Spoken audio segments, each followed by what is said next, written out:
Welcome back to my journal. Today is day 30. It's been basically a month since I started this, which is crazy to me. Time has just flown by. I've posted a video every single day, and I've learned a lot. I've learned how to have more emotion in my voice. I've got over the fear of being able to pause in my speech and actually take the time for the thoughts in my head to materialize so that I can say them out loud. I feel like my speech has got more clear and I can enunciate a little bit better. My volume control is a little bit better. I can be more dynamic with the way that I talk.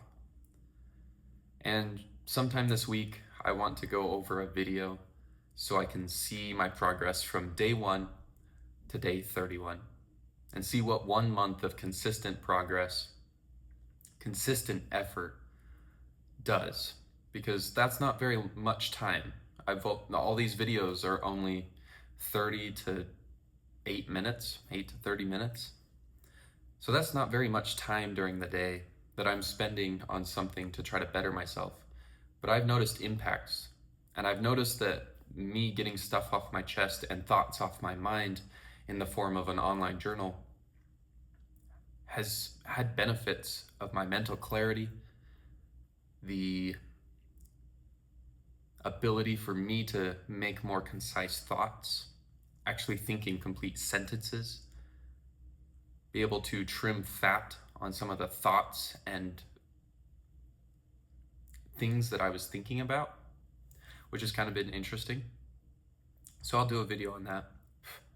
Today, I want to talk about the power of friendship again. I love my friends.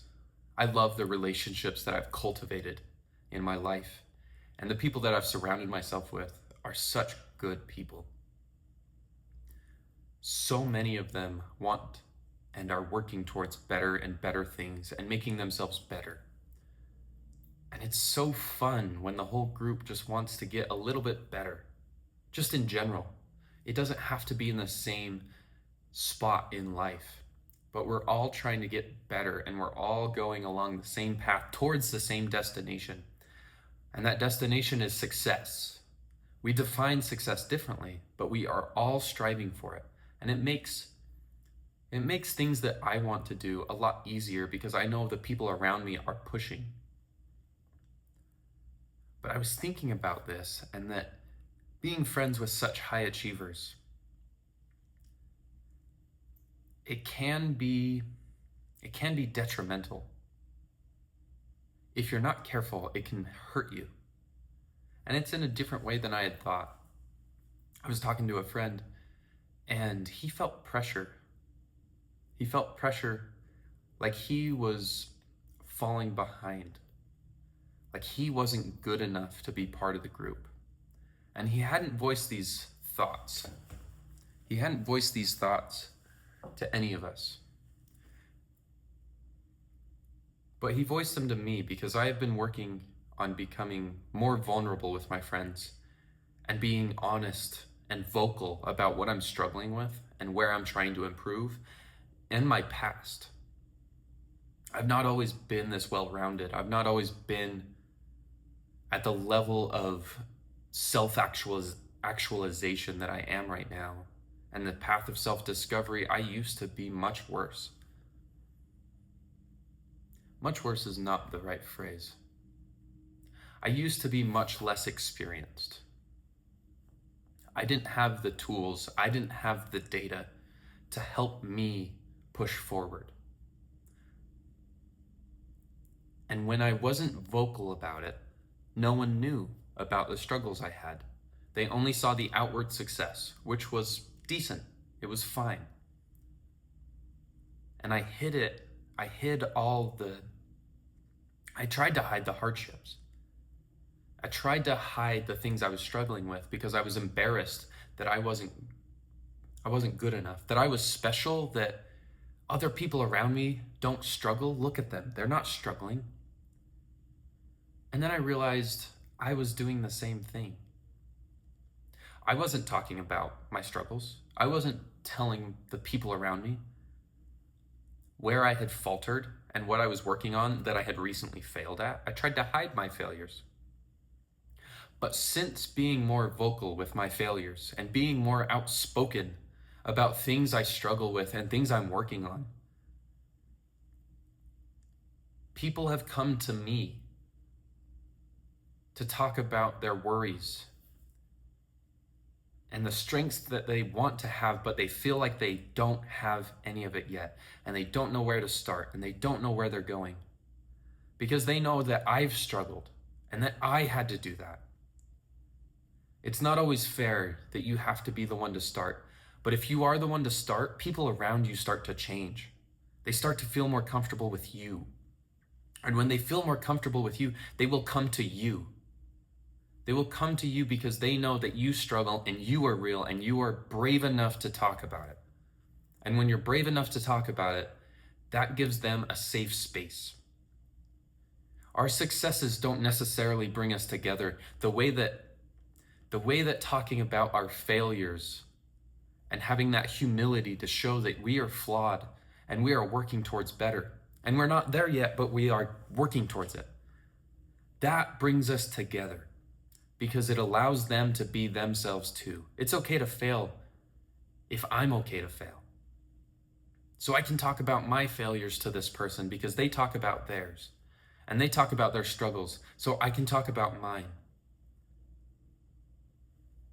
It's not necessarily fair that you have to be the first one, but if you are the first one, you will have a dramatic impact on your social group. Your friends will start to open up to you. And I've seen that over the past couple months. Friends coming to me before anyone else to open up, to talk about the things they're struggling with, because I've started being more vocal with the things that I've struggled with in the past. Bad relationships, unhealthy habits, unhealthy wants, and being full throttle all the time, and what that did to my body and my mind. How I was always wearing a mask around people. And I don't care to wear that mask anymore. I talk about it. And many of my friends have come to me and opened up and shared things that they haven't shared before. Because I made them feel comfortable. I made a space where it's okay to not be perfect. None of us are perfect, but we all want to pretend. You go on social media and it's so much pretending. Everyone's going on their big trips. They're so happy. They're in the perfect relationship. Most of it's bullshit. Most of it is fairy dust. It's not real. But it's just a highlight reel. It's not fair that we only show the good parts of our lives, which is why I wanted to start doing this. I wanted to show the other side of my life, where I'm working on things. I'm trying to become better. I'm trying new things. I'm trying new thoughts. I'm trying to push towards greatness. And it's a struggle along the way. You won't see me one day just roll up in a Lambo. Oh, look how great my life is. I don't want that. That's unachievable.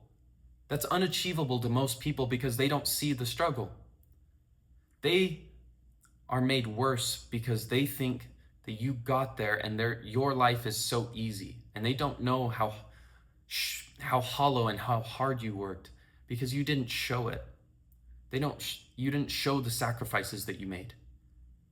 And if you don't show more of you, at least in your circle, you don't have to show it on social media, but if you have that mask on around your friends and your loved ones that, hey, I struggle with stuff, but I'm going to not tell you about it so that my life looks perfect and it looks like I do everything with ease.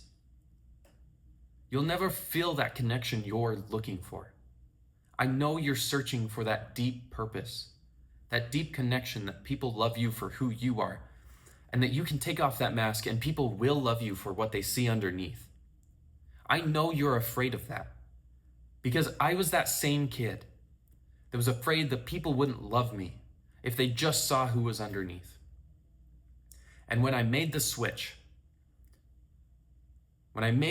to actually show who I was and what I wanted out of life, and I embraced my quirks, and I worked on my flaws, but I did so in public, my connections got better, not worse. People didn't run from me, they ran towards me because they saw that I was willing to be real, that I was willing to fail in public, that I was willing to work hard towards something and not act like I'm better than them. And that my life is so perfect and I never struggle with anything and I'm never wrong. The more I went away from that life, the better they got, because I know I'm wrong sometimes. I know I fail a lot. I know I'm not perfect. I know I'm not even close a lot of the times, but I'm trying to get better. And that gives you, the person interacting with me, the freedom to also be your authentic self and not be judged for it. That's a level of friendship that you can have. But you need to be willing to be the first. And it's hard, but it does work. When you open up, you give people the freedom to be themselves too. So you have to be brave. You be scared as hell. Act in spite of that. Act how you want to. Act how you wish other people would act towards you. You wish people were more inviting to you, that they were okay with you being your own true self, and you could show your flaws and what you're working on. And you feel like you would be more comfortable if someone did that to you. But why haven't you put it together that if you do that first, people will be more comfortable with you? You'll be able to shift the relationships around you to become more open and more vulnerable if you do it first. I promise it's worth it. On the other side of that fear, on the other side of that fear is the friendship you want, the relationships you want, the partner that you want. And when you finally get it, you'll realize that's a different level of friendship and that it was worth everything you sacrificed to get. Because you can be supported through the sacrifices you're making, and you don't have to do it alone. You're much stronger together. We as humans are much stronger together. So find your band. Find your band of brothers. Find your group of people. Find your tribe that you can grow with and be yourself and be vulnerable. I promise it's worth it. Go be the good in the world today. I love you guys, and I'll see you tomorrow.